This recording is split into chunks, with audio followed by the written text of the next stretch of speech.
Hi mga Jay, welcome back sa ating channel. So ngayon, i-check ko sa inyo kung magkano yung tax return ko. Okay, nag-ano na siya, nag-email na yung Vero sa akin mga Jay. Dito kasi sa Finland mga Jay, every year nag-check yung tax dito. Vero yung tawag sa atin, BIR. So dito Vero. So every year nag-check yung Vero sa mga income mo. So kung meron ka bang tax return or kung may penalty ka ba.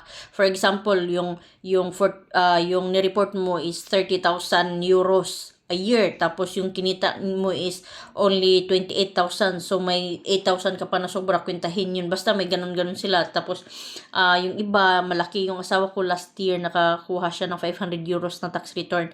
Pero sa akin, hindi siya umaabot ng 200 euros mga Jay. Kasi todo part-time, ako to overtime. So last year kasi, nag-sick leave ako. Kasi nabuntis ako, nag-sick leave ako. Tapos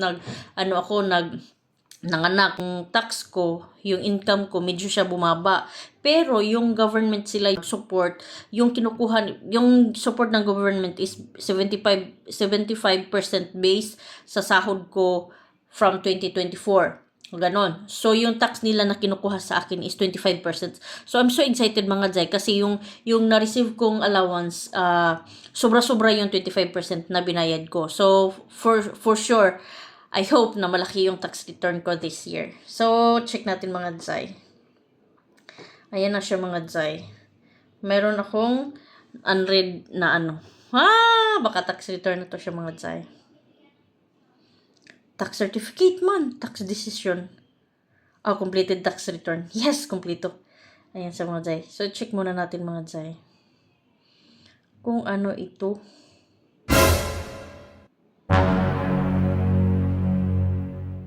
So, mga Jay!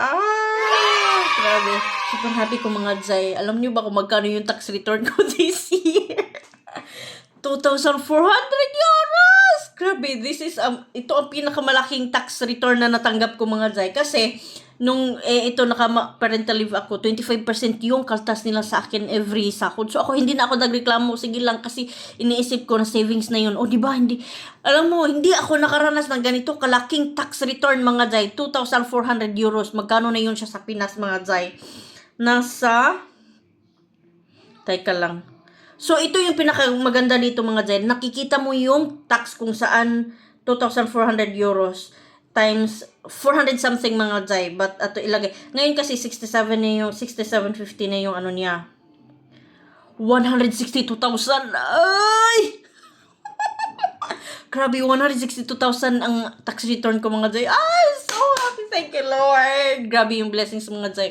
So, ito kasi, pwede ko na to siyang pambayad sa utang or like mga plano-plano ko na. So I'm so excited mga Jay kasi 'di ba nag-vlog ako. Gusto kong bumili ng camera kaso lang hindi pa pasok sa budget ko. So ngayon makakatanggap ako ng 2,400 euros, makabili na ako ng camera pang vlogging mga Jay. Kasi yung ginagamit ko mga Jay, cellphone lang. Tapos alam niyo yung tingnan niyo, pag 'di ba pag nag-vlog ako, mukha niyo lang yung makikita sa akin. So, gusto ko, makikita niyo rin yung surroundings, especially pag lalabas ako, kasi kadalasan naman nag-vlog ako sa labas.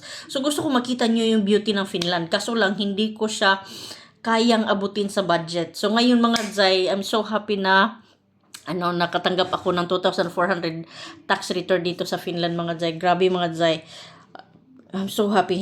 Akala ko 1,000 plus lang mga Jay. Pero grabe nandito siya mga Jay, oh. Ayan, tingnan nyo. Natin. Ito siya mga Jay, 2,400 euros.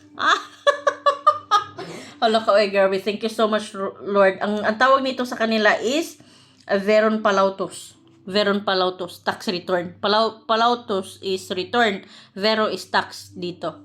So, ganyan siya mga Jay. So, diba, sobrang happy ko mga Jay kasi dito sa Finland, mafe-feel mo talaga yung tax mo. Kahit gano'ng kalaki yung tax. Alam niyo din mga Jay, before ako nanganak mga Jay, no, todo-todo ako kayod. Yung tax ko mga Jay, umaabot ng 27%. Yung monthly, umaabot siya. Kinakaltasan nila ako ng almost 1,000. Minsan, 1,000 euros a month. Minsan masakit sa dibdib ko mga Jay, di ba? Pero iniisip ko na lang kasi yung asawa ko nung pumunta siya dito, wala pa naman siyang trabaho kahit hanap siya ng hanap.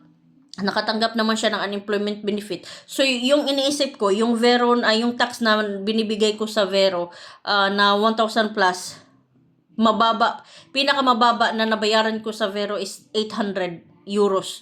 Yun yung pinakamababa mga Jai. Pero kadalasan talaga, 1,000 plus yung binabayaran ko sa Vero. Masakit mga Jai. 1,000 is equivalent to 67,000 pesos sa Pilipinas.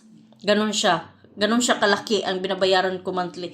So, iniisip ko na lang na napupunta naman siya sa asawa ko. Tapos, nung nanganak ako mga Jai, di ba, sobrang ganda dito kasi 75%. Yung basic salary ko nung before ako nagbuntis mga Jai, monthly ko is 4,500. Regular ay after tax umaabot na siya ng 3,000 something. 'Di ba malaki mga Jai yung ano. Pero nung nanganak ako mga Jai, 70% doon kinukuha ng ano ay binibigay ng Vero sa akin.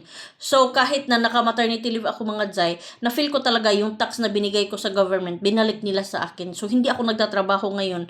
Babalik pa ako this April. So yung nagpapasahod sa akin yung government, 'di ba? So para sa akin sulit na sulit yung tax na binayaran ko, hindi ako nagrereklamo. Tapos ngayon mga Jai, kahit hindi na ako nagtrabaho mga Jai, may tax return pa rin ako na 2,400 mga Jai. O di ba? Makikita mo talaga kung saan napupunta yung ano hindi binulsa dito mga Jai, yung tax. So sobrang happy ko mga Jai. Oh my gosh. Bitaw. I'm so happy kasi first time ko sa buong buhay ko nakatanggap ng ganitong tax return mga Jai. Magtatatlong taon na ako dito mga Jai. First year, mga 120 lang ata yun. Then second year, tawag nito, 170. So ngayon mga Jai, grabe yung tax return na natanggap ko. Kasi nandito ako 2020, 3 years na, 3 years. Pangatlong tanggap ko na nito mga Jai. So, 2,400, grabe. I'm so, makabili na ako ng camera ko. Grabe, sobrang ko talaga mga Jai. Kasi iniisip ko, kailan kaya ako makakabili ng camera? Kasi cellphone lang ako ng cellphone mga Jai. So, hindi ko na malayan na maganda pala yung So, invest ko siya sa camera mga Jai. Kasi gusto kong gusto kong seryosohin tong pag-vlog ko dito sa YouTube, charot.